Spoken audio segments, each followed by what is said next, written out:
Finalement, dans cette analyse, soit personnelle, on a besoin de savoir réellement chacun déjà Oui, comment la faire. Donc, chers téléspectateurs, on va écouter Annie avec tellement de profondeur, de précision. absolument. On On en va a parler besoin. ce matin des composantes de l'analyse SWOT même. D'accord. On va parler de ses avantages et comment s'y prendre pour pouvoir faire sa propre analyse. Allez, les Voilà, composantes, c'est la quoi? composante. Permet que je dise bonjour Absolument, hein, téléspectateurs. toujours, ne te gêne pas. Bonjour. Je suis très heureuse de vous retrouver ce matin et j'étais vraiment peinée de ne pas être là lundi. Donc ce matin, comme le disait Christian, on va parler de l'analyse de SWOT. Alors le F qui renvoie force, il est donc important, chers amis téléspectateurs, parce que c'est un outil très important pour le développement personnel. Donc si tu n'as pas encore pris un temps soit peu de pouvoir faire une introspection, c'est le lieu aujourd'hui de bien m'écouter et au sorti de cet échange que tu passes directement à l'action, cher ami téléspectateur. Donc le F renvoie aux forces. Les forces sont les atouts personnels. Donc il est important, cher ami téléspectateur, de pouvoir identifier quelles sont tes forces. Et comme exemple de force, il peut avoir tes compétences, tes expériences, par exemple. Quelles sont tes compétences que tu as? Quelles sont tes expériences? Mets-les par écrit. Il faut aussi pouvoir ressortir tes traits de personnalité, le côté positif des traits de personnalité. Et à côté de cela, pouvoir identifier ton réseau. Quel est ton portefeuille relationnel? Parfois, on néglige cela, cher ami téléspectateur, ça fait partie de tes forces.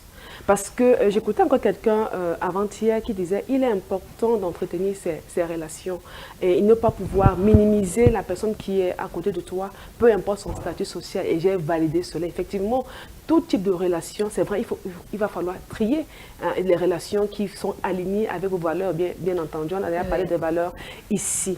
Alors, comme faiblesse, Oui. deuxième compétence, comme faiblesse, donc quelles sont, ça peut être peut-être, tu as peut-être un problème de manque de soi, par exemple. Le manque de De soi. soi, de manque de confiance en soi. Ah, d'accord, merci. De manque de confiance en soi. Oui. D'accord? Il peut aussi arriver que tu te rendes compte que tu n'arrives pas à bien communiquer sur ta propre personne et sur tout ce que tu sais faire. Ça peut être un défaut de communication. Aussi, ça peut être que tu as des faiblesses au niveau de certaines compétences. Peut-être en amont, comme on a déjà vu ici, tu as pu aligner ce que tu veux atteindre dans la vie. Tu as pu lister les différentes activités et tu te rends compte qu'en fait, pour atteindre cet objectif-là, je manque telle compétence. Donc, ça peut être une faiblesse pour toi, un manque de compétences pour pouvoir atteindre tes objectifs. Et aussi, tu peux, comment dire, j'ai envie de dire, la dépendance à certaines habitudes ou bien mauvaises habitudes. Peut-être au fil des temps, tu as développé de mauvaises habitudes. On a pris le temps ici, chers amis téléspectateurs, en parlant de comment peut-être améliorer sa santé. Et on a dit, ok, peut-être tu peux réduire, comment dire, améliorer ta qualité d'hygiène de vie, ta qualité alimentaire au quotidien. Et tu te rends compte que c'est une mauvaise habitude que tu as eu à développer chaque jour. Et maintenant, tu prends conscience, tu dis, ok, voilà une de mes faiblesses, il va falloir que j'y travaille.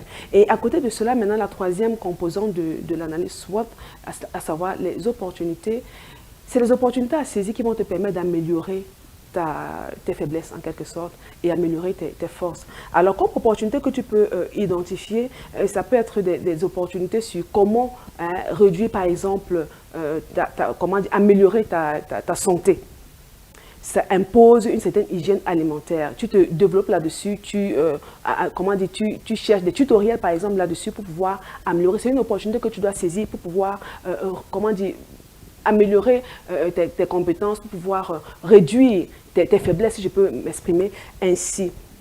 Alors, ça peut aussi être que tu saisis des opportunités en ce qui concerne ton réseau, hein, ta plateforme, ton portefeuille relationnel. Tu te dis, ok, d'accord, je n'arrive pas, par exemple, j'ai un défaut de communication, alors qu'est-ce que je peux faire? Je peux tout faire pour prendre part à certaines plateformes qui cadrent avec mes activités, qui cadrent avec mes objectifs. Ça te permet de réseauter, d'entrer en contact avec des personnes qui vont te permettre de pouvoir atteindre tes objectifs que de rester en autarcie et pouvoir ne pas atteindre tes objectifs. Donc, tout faire pour pouvoir rentrer en contact. Là, ça va te permettre vraiment de pouvoir saisir cette opportunité qui va te permettre de t'améliorer.